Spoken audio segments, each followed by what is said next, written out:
thought for the day. You never run out of creativity. The more you use, the more you have. Welcome to 7 Minutes for Yourself. I'm Christina Aina, and I'm so glad you've joined me for what I believe will be 7 of the most enriching minutes of your day.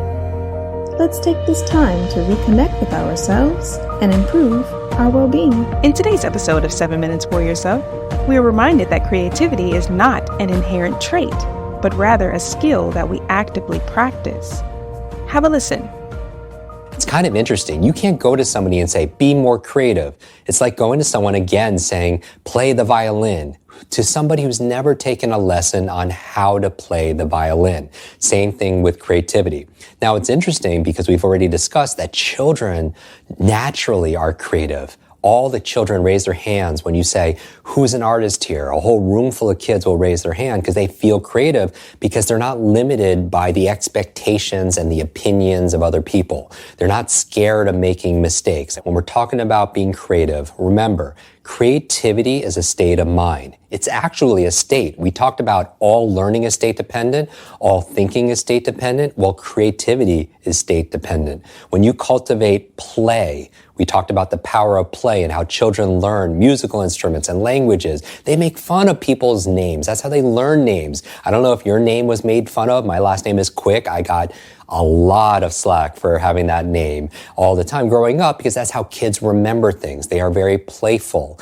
And again, learning is a state of mind, and so is creativity. State, all learning is state dependent. The Power of Questions. In fact, another great book, and I recommend a lot of books, The Structure of Scientific Revolution. The Structure of Scientific Revolution, wonderful book. It's pretty dense, but the big idea is this, that most creativity and innovation in industries usually come from somebody outside the industry.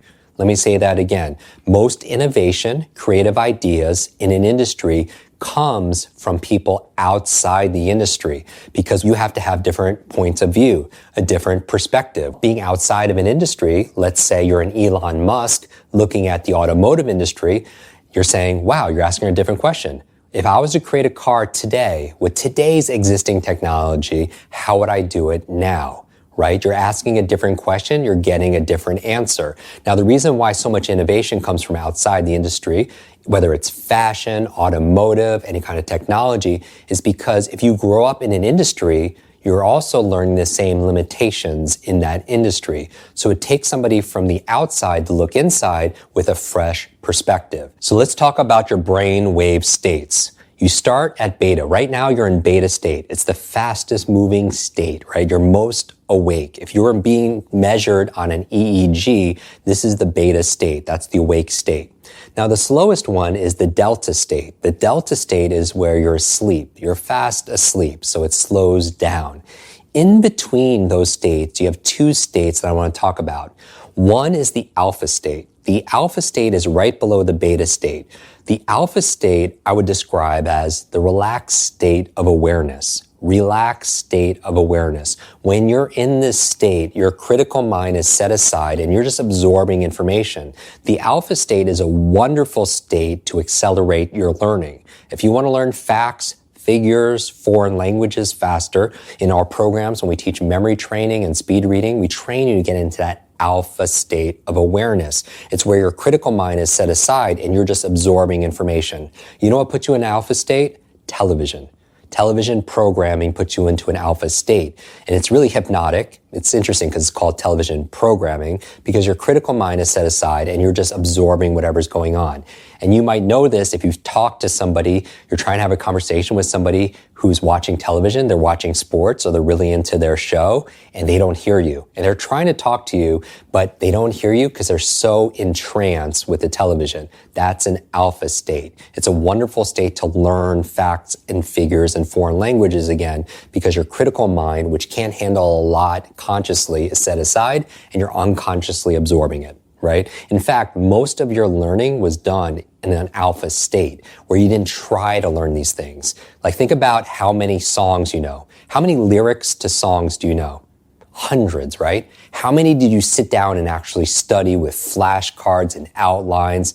None of them, right? You learned unconsciously. So unconsciously, you're a genius, but it's about getting into that alpha state. Now, below the alpha state is a state of theta. Theta. It's right below the alpha and right above delta. The theta state is that state you're in and out of sleep. You know that state when you first wake up and you're very creative? When you first wake up, you have all of these ideas. In fact, when I was talking about Albert Einstein doing this visualization, he would do these thought experiments and he would imagine himself doing these thought experiments, sitting on a beam of light going towards the clock. But while he was doing that, he would hold a rock in his hand. He'd be on his rocking chair holding a rock. Now, why would he hold a rock? Because he didn't want to fall asleep. He wanted to be right on that brink to help him be really, really creative, because if he fell asleep, he would stop being creative, right? And so he would drop the rock and it would wake him up. And that's why he held that rock. Now that theta state is a great state to promote creativity.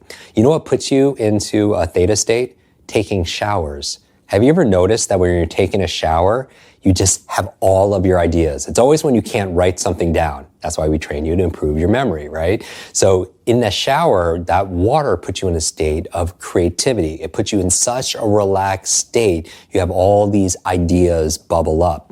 I took 6 showers this morning before I got on camera to make this video for you so I can be most creative and serve you in the biggest way possible, all right? So you can engineer that theta state. And one of the ways of doing it is when you first wake up in the morning, have a journal by your bed to write things down. Because another way to tap your creativity is in this delta space, when you're fast asleep. That concludes today's episode of 7 Minutes for Yourself. Please take a moment to rate and review the show on Apple Podcasts.